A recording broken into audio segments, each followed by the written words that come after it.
All right. Well, thank you for having me here. I'm not sure that you get many people from occupational medicine in your domain here, but we tend to look at what makes people ill or injured or healthy, looking at it the other way, on the job as they work, the occupational side, as well as from the environmental side. So from the occupational side, companies are pretty much of a black wall to most people. They haven't really worked in them. I'm kind of unique in our area in that I spent about 20 years in the aerospace industry before coming into academia. So lots of things go on inside companies. And if you think of corporations, they have a treasure trove of data. They're made up of all these different departments, right? And each department is kind of made up with the idea that they have a function. So I need to know who I'm hiring and what job they're in. So I have a human resource department. And that collects data not only on where you're working and when, but your age and a whole bunch of other demographics. Industrial hygiene is a database that's kept by a different department that measures things on each job. What are you being exposed to? Now, the most pervasive thing is noise, but in many, many industries, there's all sorts of other agents that workers will be exposed to. Although we try to minimize that, or they try to minimize that, there's always exposures. And from thinking about environmental exposures and occupational exposures, the environmental exposure limits will be much, much less than occupational exposure limits for a couple of reasons. One is environmental exposures occur to everybody 24 hours a day, 7 days a week, whereas occupational exposures in generally are limited to, say, 40 hours a week, 2,000 hours a year. So you're getting less time of the occupational exposures. And also there is some legal thoughts that say you're being compensated, you choose to come work here. So there is a trade-off of a little bit of health, in theory anyway, could be. So anyway, the point being that if we look at occupational people, we may be able to look at exposures much higher than people are being exposed to out in the environment. And that might be able to glean some information. Corporations also tend to self-insure. What that means is you go to a doctor, the corporation is the one that's insuring all its employees. It usually sends it out to a third party to administer it. But all these medical claims are captured. Now, we don't have access to chart data, typically, but we have access to claims data. So what does that tell us? It tells us things like ICD-9, CPT codes. And we also have it longitudinally. So if you went to a physician, a doctor, and you got a code for some sort of cardiovascular disease, if I look at your claim as an outsider, do I know whether you have cardiovascular disease? Probably not. It was coded once. Maybe it was a rule out and they coded it as that. But if I watch you over time and see that, you have 14 or 12 codes for cardiovascular disease, you're on some prescriptions for cardiovascular disease, I start to feel more and more comfortable that you probably do have cardiovascular disease. So we can use claims data in a longitudinal or on time sequence approach to really come up with good algorithms to define whether somebody has a disease or not. It's a giant step because we don't have to go through chart data. And going back, all these, there's many, many departments, but all these people had kept databases for their own reasons. They were never meant to talk to each other, typically. So getting them to talk to each other is a challenge and a big part of trying to do research like this. So let's think about just the three I mentioned. Human resource data tells me that someone was hired at a certain point and they had 4 different jobs in this little scenario at different times. The industrial hygiene data told me what the exposures were on each of those jobs. So for you and for how long you were in that job, I can calculate an exposure and add them together to get a cumulative exposure. In this case, I use an example of hydrogen fluoride gas. And along the time, those arrows going up are, I can look at your claims data. You happen to have claims from your medical or your pharmacy claims at those points in time. So far, so good. Questions? based on some algorithms we could come up with, we could decide that I now believe you have, say, asthma diagnosed at that point in time. So now I can start to model things.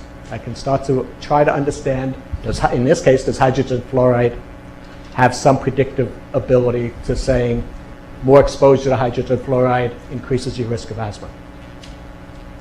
Okay. And it's pretty simple in the sense of we're using data that's collected by somebody else. We're not spending the money to collect the data. It's done as part of routine data in all corporations. And we're just trying to figure out how to manage it like a big data approach. So we have this relationship and have had it for about 15, 16 years now with Alcoa Corporation. Alcoa Corporation makes aluminum from mining all the way up to refining, smelting, and making little products. So in the US alone, that's at least a few years ago where all the plants that they had during the economic turndown, we lost some of them. But way back, the CEO of Alcoa Corporation was Paul O'Neill.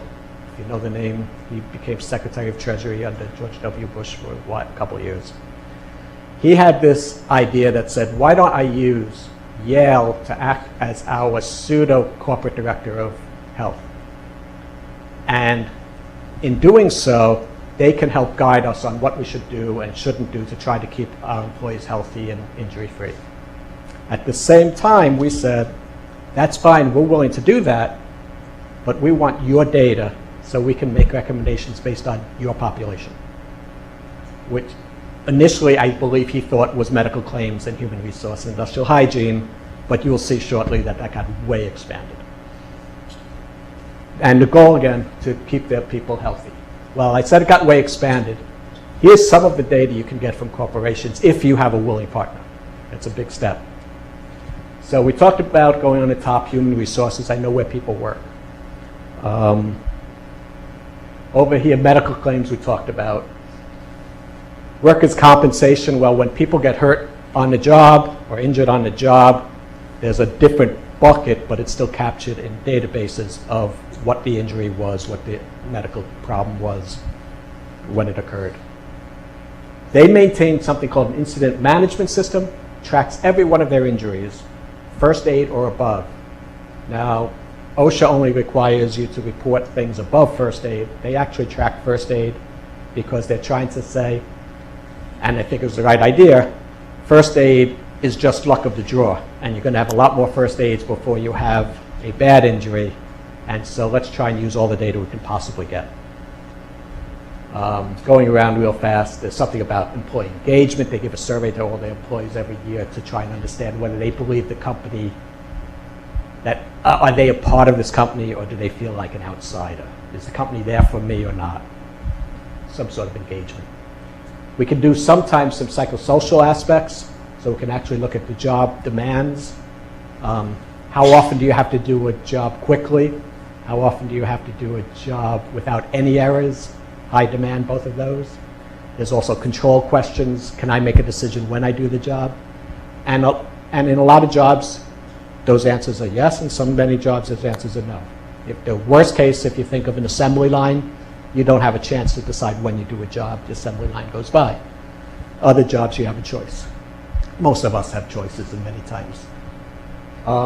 W-2 income, well, now we're trying to understand the SES aspects because we all know higher SES is associated with better health and health outcomes typically. 401k was unique, and I'll get off the slide in a second, but 401k is your contribution to your retirement. Okay, and I can put different amounts into taking out of my payroll, and I can also choose what plans to put it in. So now this is going a little bit more to an economic idea, but I may choose to be very safe with my investmts. I may choose to put them all in bonds. I won't get as good a return, but I know the money's going to be there. So I would be very risk averse then. I don't want to take much risk. Other people may say, I'm going to go for something that's pretty risky. I could make a lot of money, but it may not be there when I need it. So we would use that as an idea that says, when I study health, maybe I can get some sort of idea of how risk averse a person is. So we're trying to control for lots of different things. We'll skip community health. Medical surveillance, for certain jobs, we need to watch them because we know, that, and we'll come back to a case study very quickly, we know that they're being exposed to something that can cause disease, and we cannot design it out of the process. We can look at reproductive outcomes, we can look at location aspects because how companies work. They have lots of different locations, as you saw, and within each location you have departments and jobs, and then you have the people doing that. And so basically, wellness is a big thing now in corporations. We work with wellness, and occupational health does things like take yearly hearing tests on employees, takes yearly spirometry tests, so we understand lung function of those people that need to wear respirators or in fire details. So we have the point being, we have a whole lot of information, and we model it. We model it with pretty sophisticated modeling, which multi-level modeling, I don't know how familiar you guys are, but when you learn about linear regression modeling, what they probably don't tell you, the most important thing in that whole modeling is your observations are independent of each other. So when I decide that someone's height and someone's weight is related as a child, I can't measure the same person 12 times and somebody else once and come up with some sort of understanding because I'm weighting that one person too many times. So there's ways to do it differently, but in simplistic linear regression, we want the data to be independent. Well, it's not going to be independent here because we have lots of people doing jobs and they carry with them their own characteristics, their own genetics, their own behaviors, whatever it is that makes up a person. But those people get grouped into jobs, and jobs have their own exposures that affect everybody. So the exposures for the people in the blue circle are fairly similar at their job, as is differently but in the yellow group. And lastly, there's location effects. At the very least, there's cultural effects. Culture, if you live, people have probably seen places where it's a brutal place to work, everyone's yelling at each other, everyone's not happy, it's a very distressful place. We've seen some closer here than others. And other times you might see a very happy place and people really want to come to work and the like. So at the very least, there's location effects that can drive other behavior. So I'm going to give you very quickly, because I don't have much time, two very quick case studies we've done using this data. One is incidence of asthma among these aluminum workers. The inclusion criteria was they had to be male. There's not very many females in this industry. They had to be hourly or blue collar as opposed to white collar because we have much better exposure data on those jobs. We used 13 of those locations because we had very good data on those at a certain time period. And they had to be asthma-free. So how did we decide they were asthma-free? We looked at the claims data, and if we saw anything that was either a diagnosis for asthma or some indication of asthma medicine specific, they came out of the cohort as being prevalent, and we followed those that we believed were asthma-free from then on. And we'd rather take out a few that we maybe made a mistake and called them having asthma than to not. So we failed a little bit on, we'd fail that way. Oops. And so the study population turned out to be about 12,000 employees, almost all white. Funny word, one of the job areas is called a pot room. I'll show you a picture of it in the next, but it's where they smelt aluminum. It's where it actually turns into liquid, and they put a lot of current through it to actually make aluminum. The average age of the people in our study were about 46, about almost 20 years of tenure, and about a third of them smoke. And that's very typical for what we're seeing in industry. So when they make aluminum, one of the last processes is called smelting, and you're putting in two different chemicals basically as the main components. Alumina, which came out of bauxite, which comes in dirt, which is the basis of aluminum, and fluoride is added. It goes through this big thing called a pot, and I'll show you a picture of a pot. But basically, it sends a current through this mixture, which separates out the aluminum, and then they can siphon out the molten aluminum. So the gist of it being, it's very hot, it's a little messy, there's a lot of different exposures being created when you do this chemical process. And to get a feel for the size of this, that's probably 2 or 3 football fields in length as you start from the first pot and go down to the last pot. So there's huge, huge amounts of these things. They're a very big area, very scary industry as far as injuries, because everything is hot, molten, lots of big machinery going around, and you have to be pretty careful. So what we found was, we found 455 new cases of asthma over the 5-year follow-up of those 12,000 people. So the annual incidence, we looked at it from the pot room where we had some suspicion there would be more asthma because we're worried about the hydrogen fluoride that's formed in that process. And, whoops, keeps going back.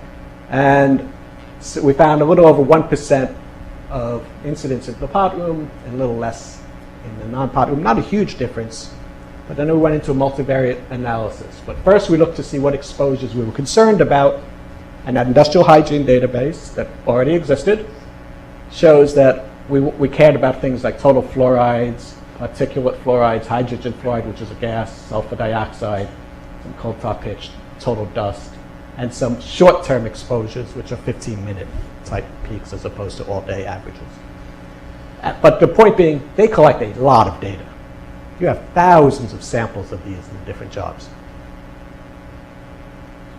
And when we run a Poisson regression, because it's a fairly rare event, looking to the right, the parsimonious, or only the things that matter, still in the model, hydrogen fluoride, very high risk, and smoking, which made me feel better because when we saw smoking, we expected to see smoking associated with asthma.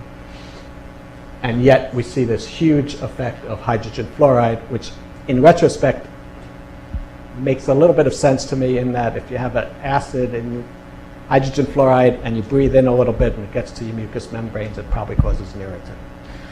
So, second thing I'll talk about more to this audience is a bladder cancer screening program that occurs at Alcoa. And here they're using coal tar pitch. It's a known carcinogen. And bladder cancer is its main effect. And so they can't totally get it out of the process, so they put in place a screening effect that every employee was able to take part in, as well as retirees. And for our study, we wanted to see how effective this screening process was, and the people we looked at couldn't have a prior history of bladder cancer. So the surveillance program had a few steps. There were 2 different tests that we looked at. There was cytology in the urine, and there was also an immunocyte test. So there's 2 possible ways to detect potentially bladder cancer. If they were both negative, we told them come back in 1 year and test again. You got cleared for a year. If either one of them or both were positive, they were referred to a urologist. If the urologist said, no, you don't have any bladder cancer, they got tested again in a year. But there's also this suspicious where it's not negative, but it's not quite positive. And so if it was suspicious, we retested them in a month. If that month was positive, then we considered it positive. If it was negative, we considered it negative. If it was suspicious again, we did 1 more repeat. And if it stayed suspicious, we told them they should see a urologist anyway.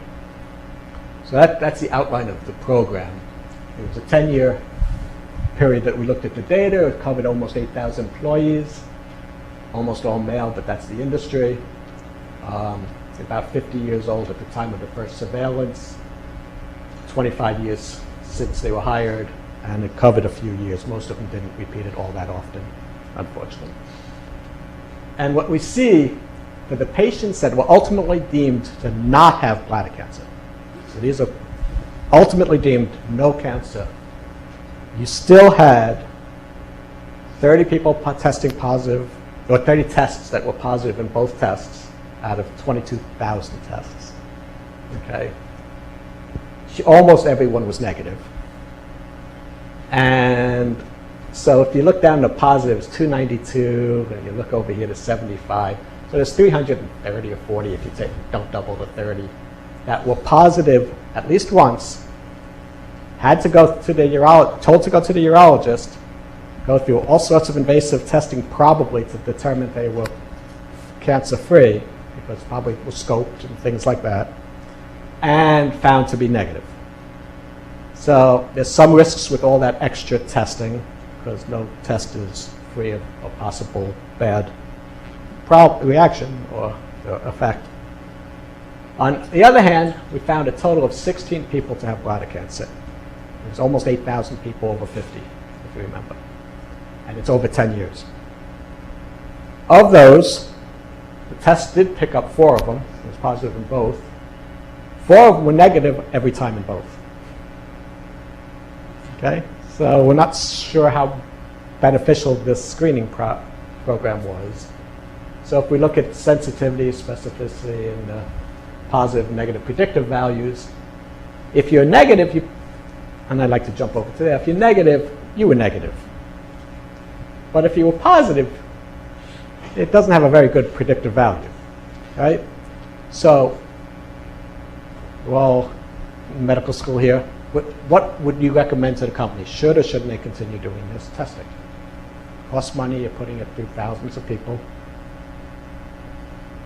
Anyone think we should continue? Anyone think we shouldn't?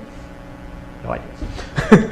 Well, from a science point of view, a biostatistical point of view, I tell you, it's not making a whole lot of sense to continue testing. You're not getting much bang for your buck. The company decided to continue doing it anyway. And it was purely a different realm of, I'll call it occupational medicine, which is the political factor, that says their employees would feel like we abandoned them if we told them we're not going to do this anymore, because they're going to think we don't care if they get cancer anymore. So sometimes we find very funny answers to when we do some research and explain to them what they probably should do. It doesn't always go in the way I would have thought it would have gone. So to very quickly end, we've been working with data on all these employees, but the limitation of the medical data is it's while they're employed, right? It's their self-insurance program. So cancer and the like couldn't really be studied for the most part if it had long latency, because they probably were out of the workforce by then. However, more recently, we've gotten data from CMS or Medicare, linkable by Social Security number back to these people. So now I can actually follow them from at least the day they were hired in this corporation, their entire medical history, exposures, the like. I may or may not have a gap if they left the company and went somewhere else, but if they just went straight into retirement and went on to Medicare, there's no gap. We could continue following the medical claims history, and we go all the way and get MDI data, so we could go all the way to the cause of death and when death occurred.